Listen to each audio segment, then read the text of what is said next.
মায়েদের বলছি, মাস গেলে তোমরা 8 থেকে 10,000 টাকা ইনকাম করো একটা পুরো পরিবারের, সেখানে খাবে কি, ভবিষ্যতের জন্য রাখবে কি, আর না ছেলে মেয়েটাকে পড়ার জন্য পয়সা খরচ করে পড়াবে? বলো, পারবে না।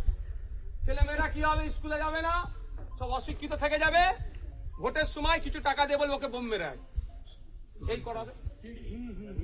ওই জন্য আমাদেরকে শিক্ষা দিতে চায় না, বুঝতে পেরেছো? আজকে দলিতকে ভালোবাসছে, আদিবাসীকে ভালোবাসছে, আগে একটা ছিল মুসলমানদের ভালোবাসতো, কি দিয়েছে? কিচ্ছু দেয়নি, শিক্ষা কেড়েছে আমাদের হাত থেকে।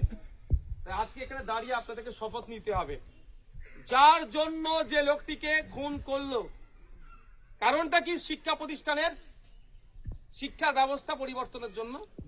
যতদিন না শিক্ষা প্রতিষ্ঠানের শিক্ষা ব্যবস্থা পরিবর্তন হচ্ছে ততদিন আমরা চুপ থাকবো না, লড়ে যাবো। আর একটা সাথে শপথ নিতে হবে, যে লড়াই নেমেছিল, খুন করেছে, যতক্ষণ না আমরা শাস্তি পাচ্ছে, এই লড়াই থেকে আমরা কাঁধে কাঁধ মিলিয়ে থাকবো।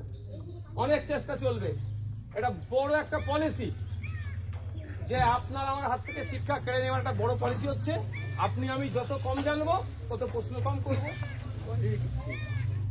যেই জেনে যাব সে প্রশ্ন করতে শুরু করে দেবো। ওই যে জানবে না কেন, স্কুলটা বন্ধ করতে হবে। 2011 থেকে 2025 সারা পশ্চিমবাংলায় 25,000 প্রাইমারি স্কুল বন্ধ হয়ে গেছে। ক্ষতিগ্রস্ত কারা হয়েছে বলুন তো? গরিব হিন্দু, আদিবাসী, দলিত আর মুসলমান, এই এলাকার মানুষজন ক্ষতিগ্রস্ত হচ্ছে। এটা একটা টার্গেট, যে এদেরকে শিক্ষিত হতে দেওয়া যাবে না। ওই জন্য শিক্ষার কথা বললে মেরে দাও। চুনি কোঠাল, তাকে সুসাইড করতে বাধ্য করিয়েছিল, কেন? সে লোধা সবর জাতির মানুষ, কেন গ্রাজুয়েশন পাস করবে, কেন ইউনিভার্সিটিতে যাবে, এমন টিপ্পনি কেটেছিল, সে সুসাইড করে দিল। রোহিত ভেমুলা হায়দ্রাবাদে সেন্ট্রাল ইউনিভার্সিটির ছাত্র, মানে ও দলিত, কেন অত বড় ইউনিভার্সিটিতে পড়বে, ওকে এমন টিপ্পনি কাটলো, সুসাইড করতে বাধ্য।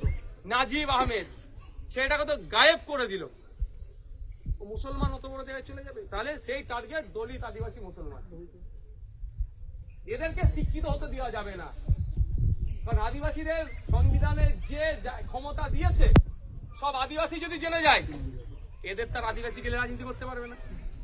মুসলমানদের যা সাংবিধানিক অধিকার আছে, এই মাইক খুলে নিও, এই দেখ, সেগুলো যদি সব মুসলমান জেনে যায়, তাহলে ভুল যেতে পারবে না। দলিতদের যে অধিকার আছে, বাবা সাহেব আম্বেদকর বারবার করেছিল, সব দলিতরা জেনে যায়, এদেরকে দিয়ে আর নোংরামি করতে পারবে না। তাহলে কি করতে হবে? এদেরকে পড়াশোনা কমিয়ে দাও। যেটা আমি বলবো ওটাই সেটা শুনবে। আমি যাবো